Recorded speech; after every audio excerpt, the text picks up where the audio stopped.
and that they believe that that's a disorder. Well, it's a syndrome. It's a disorder that has hundreds of different causes, from a simple piriformis syndrome to an entrapment disorder to a spinal lesion, a herniated disc. There's a lot of reasons that someone may have what we call sciatica. Relating that, and we can also understand that someone that's under stress has a flare-up of sciatica.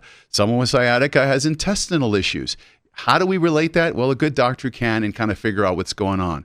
What we're trying to do here today is to evaluate what it is that we do in our particular practice and allow the doctors around everywhere to understand that there is a huge gamut and a huge disconnect if we believe that joint-related problems stay with joint-related problems. Anyone here can tell you that if they have a knee problem, they have a neck problem many times if it's chronic and prolonged. If they have an ankle problem, well, you can tell you that the opposite hip may have issues. Now, someone who's an athlete who is extreme and really calibrated well may be able to tell you right away, you know what, my knee hurts and now my back is hurting. That correlation is very, very understood by someone who uses their body in extreme ways. But for the average individual, the mom, the dad, the grandma that doesn't understand that or doesn't understand the logic of the connectivity, we are here to kind of expel disorder, actually miss, and kind of bring it together so that everyone understands, and bring in the type of specialist, such as an orthopedist, that can work on the meniscus and work with chiropractors and physical therapy, massage therapists, and actually come up to the right treatment protocols. Using the example of surgeries, we are non-surgical specialists. We are the ones that basically see people before surgery. A new clinical study has demonstrated today that recently I just actually posted that 25% of chiropractors that send to an orthopedic surgeon actually get surgery.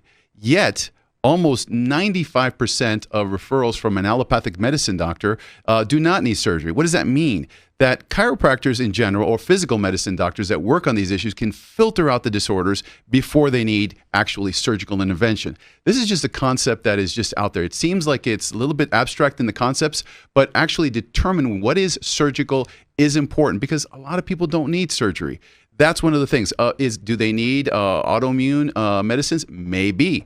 The idea is that we have to work with rheumatologists and specialists that work on different disorders to come up what is best for the patient and what is necessary. Not necessarily always do we need surgery, and not necessarily always do we need medications. We've learned the consequence of medication. We've learned the consequence that every medication has a side effect. Sometimes when you take two, well, sometimes you can understand what the side effects are. But when you start taking 3, 4, 5, 6, 10, 15 at times, even a pharmacy of stuff, you really don't know what the side effects are, and may be causing other issues like emotional issues, neurological issues, neurodegenerative disorders. It crisscrosses. So the best way to do it is to have a unified treatment protocol with multiple different providers treating an issue. Now, I have a great panel here, and what we're going to be discussing is what we do in our particular office. And what we do in our office is determine what's best for the patient, with putting a whole team around them, from orthopedists to neurologists, to figure out what integrative medicine is about.